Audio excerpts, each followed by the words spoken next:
I never thought I would be writing this post, but recent events have left me feeling lost and betrayed. This is going to be long, so please bear with me. I need to give you the full picture to understand why I am so hurt and angry with my family. I, 28F, am the oldest of 2 children in what I once thought was a close-knit family. My brother Jerome, 25M, has always been the golden child, a role that became apparent from our earliest years. Growing up, the contrast in how our parents treated us was stark and painful. While I was expected to maintain perfect grades, help with household chores, and behave impeccably, Jerome could do no wrong in their eyes. Our childhood set the pattern for our entire lives. I remember when I was 12, I spent months saving my allowance to buy a new bike. Jerome saw it, wanted it, and threw a tantrum. Our parents made me give it to him, saying I needed to learn to share with my little brother. This was just one of countless incidents where my needs and feelings were sacrificed for Jerome's wants. Despite this unfair treatment, I threw myself into my studies and extracurricular activities. I worked part-time jobs throughout high school and college, saved money, and graduated with honors. Jerome, meanwhile, spent his high school years partying and barely passing his classes. Our parents always defended him, saying he was just more free-spirited and creative than me. Jerome attempted college 3 times at expensive private universities, all paid for by our parents. He dropped out each time, usually within the first semester, claiming the schools weren't the right fit or the professors didn't understand his potential. He never held a job for more than a few months, always quitting because the work was beneath him or his bosses were too demanding. Through it all, he lived rent-free at our parents' house, spending his days playing video games and nights partying with friends. 5 years ago, after working in marketing for several years and building up savings and contacts, I started my own agency. The first 2 years were incredibly challenging. I worked 80-hour weeks, lived in a tiny studio apartment, and put everything I had into making the business successful. During this time, my parents constantly pressured me to hire Jerome. They claimed working for his big sister would give him the motivation he needed to succeed. I repeatedly refused, knowing his poor work ethic would damage my company's reputation with clients. 3 years ago, when my business finally started turning a profit, I helped my parents with some home repairs and medical bills. They were approaching retirement age, and I wanted to ensure they were comfortable. Looking back, I realized this was when Jerome started viewing me as a potential source of funding for his schemes. Last year, my parents called me crying.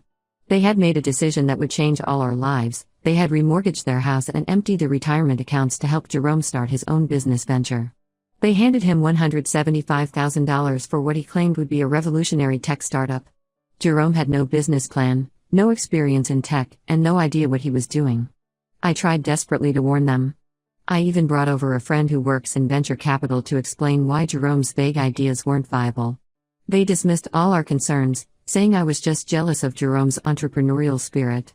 To absolutely no one's surprise except my parents, Jerome's business failed spectacularly within 6 months. He never even properly registered the company or kept basic financial records. The money vanished into expensive gaming equipment, which he later sold for pennies on the dollar, lavish dinners, weekend trips with his friends, and what he called networking events but were really just parties. My parents were devastated and faced losing their house. Despite my anger at their foolish decision, I couldn't bear to see my parents become homeless. I stepped in and started paying their mortgage to prevent foreclosure. I also covered their groceries, utilities, and medical expenses. It was a huge financial burden on my business, but they were my parents, and I felt responsible for them. Jerome, showing his true character, moved in with his girlfriend and barely contacted them except to ask for more money. The situation reached a breaking point 3 months ago. My parents called asking for additional money, claiming they needed emergency house repairs. When I asked for contractor quotes, they made excuses and seemed evasive. Something about their behavior felt off, so I drove to their house unannounced one weekend. What I found was worse than I imagined. Jerome had moved back in, bringing his girlfriend and 3 of his unemployed friends. They had transformed my parents' once beautiful home into a perpetual party house. There was destruction everywhere, holes punched in walls, broken furniture, beer-stained carpets, and windows covered in sheets because the curtains had been torn down. My parents, the homeowners, were relegated to living in their small guest room while Jerome and his friends took over the main house. When I confronted my parents about the situation, they broke down and admitted they had been giving the extra money I sent them to Jerome. Apparently, he was starting another business venture and just needed some startup capital. It was the same old story, but this time with my money. I was beyond livid. I told them I would no longer support them financially if they continued enabling Jerome's destructive behavior. Their response showed me exactly where I stood in the family hierarchy. Instead of acknowledging the problem, they turned on me completely. My mom said I was just angry because Jerome was brave enough to pursue his dreams while I played it safe with my boring marketing business. She said Jerome had vision and ambition, while I was just a conformist who would never understand true entrepreneurship. My dad was even worse, calling me selfish and reminding me that family should support each other unconditionally, though apparently, this rule only applied when the support flowed toward Jerome. I gave them an ultimatum: either Jerome and his freeloading friends move out, or I stop paying their bills. They could be loving parents who made a mistake, or they could be Jerome's enablers, but they couldn't be both anymore. They chose Jerome without hesitation. My mom said I was heartless for trying to kick out my own brother when he was working so hard on his business plans. My dad called me a terrible daughter for abandoning them in their time of need. So I did what I should have done years ago: I cut them off completely. I blocked their numbers and stopped paying their bills. My extended family is divided on the issue. Some understand my position and agree that my parents' enabling has to stop. Others think I'm cruel for not helping my parents in their old age, saying I'm punishing them just because I'm jealous of the attention Jerome receives. But I refuse to keep enabling this toxic family dynamic. I won't set myself on fire to keep them warm while they pour gasoline on the flames. Update 1 First, I want to thank everyone who commented on my original post. Your support and validation helped me stay strong during what turned out to be an even more difficult situation than I originally described. A lot has happened in the past 2 weeks, and I need to share these developments. The day after I posted, my aunt, Mom's sister, called me. We were never particularly close, so I was surprised to hear from her. She revealed something that made my blood run cold: Jerome had been systematically spreading horrible lies about me to our entire extended family for months. He created an elaborate story about how I had allegedly stolen money from our parents' business accounts years ago, which was why they needed his help now. According to his lies, I had embezzled over $200,000 from their small home-based business they ran before retirement, and they were too ashamed to report me to the police. Jerome went even further, claiming my current success was built entirely on stolen money. He told everyone that my marketing agency was failing, and I was trying to force them to kick him out so I could sell their house and keep the money before my business collapsed. He painted himself as the protective son trying to save our parents from their manipulative, criminal daughter. These allegations were completely false. Not only did I never have access to my parents' accounts, but their home business had been a small crafting venture that never handled more than a few $1,000s a month. The timeline of his lies didn't even make sense. I was already successful in my career before starting my own agency. But some relatives believed Jerome without question. My aunt showed me a family group chat where he had been spreading these rumors. The messages from my relatives were horrifying, calling me a thief, a disgrace to the family, and saying I belonged in jail. What truly broke my heart wasn't Jerome's lies. I expected nothing better from him. It was discovering that my parents were actively supporting his false narrative. They had been telling relatives that they couldn't deny Jerome's claims about me stealing from them. When asked directly about the alleged theft, they would say things like how deeply hurt they were by my actions and how Jerome was helping them recover from what I had done to them. My own parents were helping my brother destroy my reputation to maintain their fantasy of Jerome as the good son. Several relatives had been harassing me with angry messages for weeks, calling me horrible names and demanding I return the money I supposedly stole. Some even threatened to report me to the authorities. My aunt finally realized something was off about Jerome's story and reached out to hear my side. She apologized for initially believing him and for participating in the harassment campaign. I consulted a lawyer about the defamation, bringing printouts of the group chat messages and the threatening texts I'd received. While the lawyer confirmed I had a strong case, pursuing legal action would be expensive and time-consuming, potentially taking years to resolve. It would also mean staying entangled with my toxic family through a lengthy court battle. Instead, I decided to fight fire with fire. I spent an entire weekend gathering evidence, years of financial records showing every payment I had made to support my parents, text messages from Jerome admitting to wasting their retirement money, and emails from my parents begging for help with bills. I had documented everything meticulously, a habit I developed from running my own business. I created a detailed timeline with all this evidence and shared it with the entire extended family. I included bank statements showing exactly how much money I had given my parents over the years, nearly $80,000 in just the past year alone. I showed how they had funneled most of that money to Jerome, even after his business failure. I added recent photos of the damage Jerome and his friends had done to the house, including dated pictures showing the decline of the property since they moved in. The response was immediate and overwhelming. Many relatives who had believed Jerome's lies were horrified and apologized to me. Some were furious at how my parents had squandered their retirement savings on Jerome's schemes while villainizing me for trying to help them. My uncle, who had been one of my harshest critics, drove 6 hours to their house to confront Jerome about his lies in person. But instead of admitting defeat when faced with irrefutable evidence, my parents doubled down in the most hurtful way possible. They sent a group message to the entire family accusing me of trying to turn everyone against Jerome out of jealousy and spite. My mom said I was dead to her for betraying family secrets and trying to ruin Jerome's reputation just as he was getting his life together. My dad claimed I was destroying the family's reputation by airing our dirty laundry, and that a good daughter would have handled things privately. The worst part was their complete denial of reality. In their narrative, Jerome's failed business wasn't a failure, it was just temporarily paused. The damage to their house wasn't destruction, it was normal wear and tear from young people living their lives. The money they gave him wasn't enabling, it was investing in his future. They had an excuse for everything, always twisting reality to maintain their image of Jerome as the misunderstood genius and me as the jealous sister. I know I made the right choice in exposing the truth, but it hurts more than I can express to see how far my parents will go to defend Jerome's lies. They would rather destroy their relationship with me forever than admit Jerome is not the person they pretend he is.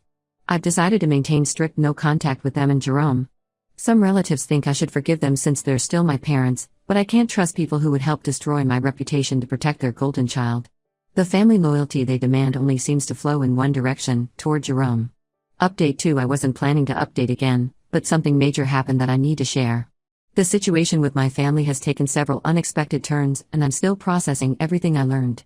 Last week, I received a frantic call from my aunt at 2 a.m. She was in tears, telling me my parents' house was being foreclosed on, and they had nowhere to go. Apparently, Jerome and his friends had disappeared weeks ago after a huge fight, leaving behind catastrophic damage to the property. The neighbors had been complaining about constant noise and suspicious activities, and the police had been called multiple times. When the bank inspector came to assess the property, they found extensive damage beyond what I had seen in my last visit. Jerome and his friends had apparently tried to set up some kind of cryptocurrency mining operation in the basement, causing dangerous electrical issues. They had knocked down several walls without permits, claiming they were renovating to create an office space. There was black mold growing in multiple rooms from water damage they had never reported. The house was essentially uninhabitable. My aunt begged me to help them one last time. She said my parents had finally hit rock bottom and realized their mistakes. According to her, they had been asking about me constantly, expressing deep regret for choosing Jerome over me. They wanted to apologize and make amends. Against my better judgment, and after much persuasion from my aunt, I agreed to meet them at a neutral location, her house. When I arrived, I barely recognized my parents. My mom had lost a concerning amount of weight, and my dad looked like he had aged a decade. They both broke down crying as soon as they saw me. Through their tears, they finally admitted to everything. Jerome had been manipulating them for years in ways I hadn't even known about. Whenever they tried to set boundaries or say no to his demands, he would threaten to cut contact completely. He played on their deepest fears, promising they would never see their future grandchildren. He told them that if they didn't support his dreams, they were choosing me over him and proving they never really loved him. When they hesitated to give him money, he would disappear for weeks, only to return with elaborate stories about business opportunities that would make them all rich. But the biggest revelation came when my mom confessed the real reason they had always favored Jerome. The truth went back to before I could even remember. When I was a baby, their marriage was falling apart. My dad had been having an affair with a coworker and was planning to leave. They were in the process of discussing divorce when my mom discovered she was pregnant with Jerome. They saw Jerome's unexpected conception as a divine sign that they should stay together. After he was born, their marriage improved, and they credited him with saving their family. They spent the next 2 decades trying to repay that perceived debt by giving him everything he wanted, even at my expense. They convinced themselves that any sacrifice was worth it because without Jerome, our family wouldn't exist. This explanation made me feel even worse than before. They had sacrificed my childhood happiness and emotional well-being to repay Jerome for something he had no control over, something that happened before he was even born. Their guilt over almost divorcing led them to create a monster through endless enabling, and I was just collateral damage in their decades-long attempt to atone for nearly separating. Through tears, they begged me to help them avoid homelessness. They promised things would be different this time, swearing they had finally seen Jerome's true colors after he abandoned them with a ruined house and mountains of debt. They claimed they wanted to rebuild their relationship with me and would never enable him again. My mom even pulled out a handwritten letter she had been working on, listing every mistake she could remember making in my childhood and how she wanted to make amends. My dad offered to sign a legal document promising they would never give money to Jerome again if I helped them. They seemed truly desperate and remorseful. But looking at them, all I could see was every time they had chosen Jerome over me. Every time they had dismissed my feelings, enabled his destructive behavior, and helped him spread lies about me. Their current remorse felt less about recognizing their mistakes and more about having no other options left. I couldn't bring myself to trust them again, knowing it had taken complete financial ruin and abandonment by Jerome for them to finally see the truth. Final update: this will be my last update on this situation. A lot has changed in the past few months, and I want to share where things stand now.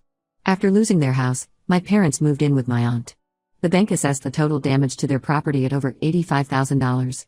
Between the foreclosure, their depleted retirement savings, and various loans they took out to give money to Jerome, they lost everything they spent their lives building. Several relatives stepped in to help them, offering financial support on the condition that they attend financial counseling and completely cut contact with Jerome. From what my aunt tells me, Jerome still shows up at her house occasionally, usually late at night, asking for money. He spins elaborate tales about new business opportunities or claims he's in trouble and needs help. The first few times, my parents were tempted to help him, but my aunt and uncle have been firm in enforcing boundaries. They actually installed security cameras after Jerome tried to break into their garage one night when everyone was asleep. My parents have been attending weekly financial counseling sessions with an advisor my uncle recommended. They're slowly starting to understand the extent of their enabling behavior and how it destroyed not just their own lives, but damaged our entire family. The counselor helped them create a strict budget and plan to rebuild their credit, but they'll likely never recover everything they lost to Jerome's schemes. Last month, they reached out through my aunt again. They sent a lengthy email expressing how much they miss me and detailing all the ways they now realize they hurt me throughout my life. They talked about watching old family videos and seeing clearly for the first time how they constantly pushed me aside in favor of Jerome. They said they understand why I cut contact and that they regret every time they chose him over me. They also included a formal letter of apology, taking responsibility for spreading Jerome's lies about me to the family and acknowledging how they undermined my reputation to protect him. They admitted that they only finally saw the truth when they had nothing left for him to take. The letter ended with a request to slowly rebuild our relationship, suggesting we could start with occasional emails or short phone calls. But I'm not interested in reconciliation. While I appreciate that they're finally acknowledging their mistakes, it doesn't erase the decades of damage they caused. Every time I consider giving them another chance, I remember how they supported Jerome's lies about me stealing from them. I remember how they dismissed my warnings about his behavior and accused me of jealousy. I remember how they only reached out after he had taken everything they had to give. My life has actually improved significantly since cutting contact with my family. My business is thriving, we just landed our biggest client yet, and I'm planning to open a second office. I've developed stronger relationships with friends who genuinely care about me and support my decisions. I've even started dating someone who comes from a healthy, functional family and helps me understand what normal family relationships should look like. Some relatives still pressure me to forgive my parents, saying they're old and have learned their lesson. They argue that family should stick together no matter what. But I've spent my entire life being the responsible one, cleaning up their messes while they enabled Jerome's destruction. I refuse to be drawn back into that dynamic just because they've finally run out of resources to give him. Their choices led them to this point, and now they have to live with the consequences. I genuinely hope they continue their counseling and maintain boundaries with Jerome. I hope they find peace and stability in their remaining years. But I'm done being their safety net or emotional support. Some bridges, once burned, cannot be rebuilt.